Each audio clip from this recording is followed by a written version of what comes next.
Si Margaret ay 55 taong gulang na. Siya ay may 4 na anak. Wala siyang naging problema sa kanyang 3 anak, kundi tanging sa kanyang pangatlong anak lang talaga, si Tony, 18 taong gulang. Si Tony ay mabarkada at laging laman ng gulo sa kanilang lugar. Noong estudyante pa si Tony, madalas na ipatatawag si Margaret sa school dahil sa trouble na kinasasangkutan ng kanyang anak.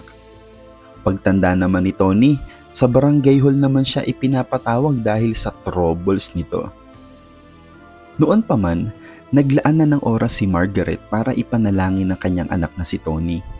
Tuwing 5 p.m., araw-araw ay hinihiling niya sa Lord na baguhin niya ang buhay ng kanyang anak. Dahil naniniwala siyang wala siyang kakayanan para baguhin ang takbo ng buhay ng kanyang anak, ngunit ang Diyos ay makapangyarihan at walang imposible sa kanya. Isang araw, paalis na naman ng bahay si Tony para sumama sa kanyang mga barkada. At mukhang may gulo na naman na pupuntahan. Pilit siyang pinigil ni Margaret, ngunit wala itong nagawa. Sinabi na lang ni Margaret habang paalis si Tony, "Anak, tandaan mo, tuwing 5 p.m. ipinapanalangin kita." Paiyak na sabi nito. Ngunit tumawa lang si Tony at sinabing, "Huwag niyo na akong isali dyan sa Hallelujah Praise the Lord niyo. Baka masunog pa ako." Gaya ng dati, trouble nga ang pinuntahan nila Tony at ng kanyang barkada. Pero kakaiba ang araw na to dahil dehado ang grupo nila. Kaya sila Tony ay tumakbo para tumakas.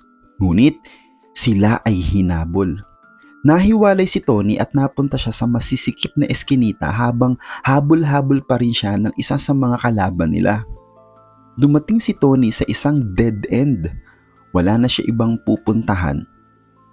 Kaharap na niya ang taong humahabol sa kanya at nakatutok ang baril sa kanya.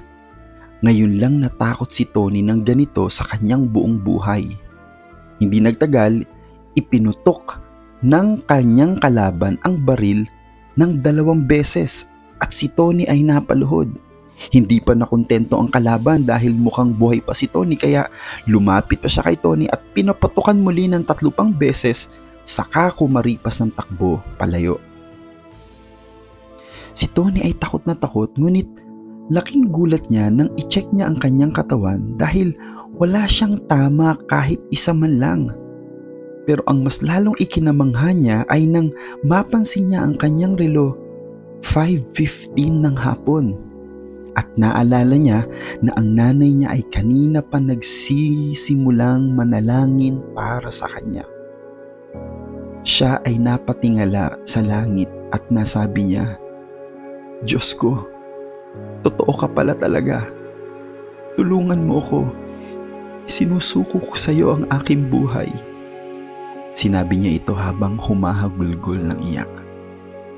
Mula noon, nagsimula ang pagbabago sa buhay ni Tony.